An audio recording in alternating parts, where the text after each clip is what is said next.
नमस्कार। आपण समस्त को अनुरोध आपण मैंने भिडटी को संपूर्ण भाव में देखु। मो आपण मानक जहाँ जहाँ कहूँ से सब ध्यान दिंतु आउ प्रयोग करने चेष्टा करूँ।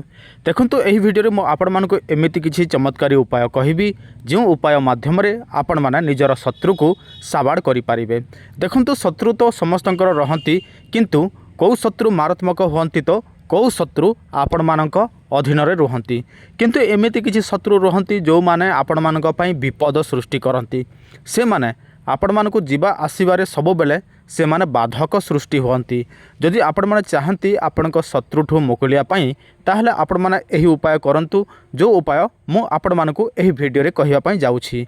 ता सहित जदि आपण मानकर जे कौन से समस्या थाए जहाँ भी हेई थाउ दुनिया रे एमिति अनेक समस्या अछि आपण मानकर समस्या आम सहित जोगाजोग करिकी जनइबे ताहले आमे आपण मानक पई कौनसी ना कौनसी सॉल्यूशन बाहर करिकी देबु। देखंतु जे कौनसी समस्या आपणक लाइफ रे जहाँ भी समस्या थाउ आपण माने एही नंबर को कॉल करिवे नचेत व्हाट्सएप करिवे। ता सहित आपण माने जदि कौनसी तंत्र मंत्र जंत्र एही सब जानिया पई चाहंती शिखिया पई चाहंती ताहले एही वीडियो डिस्क्रिप्शन रे आमर एप्लिकेशन लिंक अछि प्राचीन रहस्य ज्ञान एप्लिकेशन।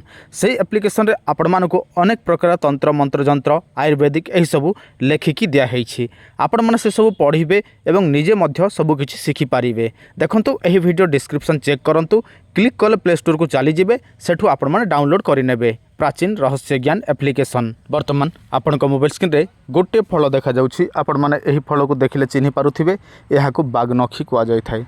देखंतु एही बागनखी महाकाल स्वरूप अटे एवं एही बागनखी रे महाकाल किछि शक्ति सीमित मात्रा रे रही थाए।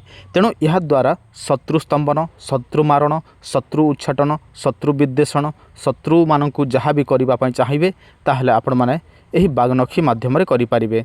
आपण मानकु मु संपूर्ण उपाय कहिबी आपण माने ध्यान देकी सुनिबे ताहले संपूर्ण विषय वस्तु जानि पारिबे। शनिवार दिन स्वाति नक्षत्र हेइथिबो सेही दिन बागनखी गछकु महाकालंक नाम रे आपण माने पूजा अर्चना करिवे। पूजा अर्चना कौ समय करिवे देखंतु जो समय संध्या हेउथिबो सेही समय एका आपण माने पूजा अर्चना करिवे।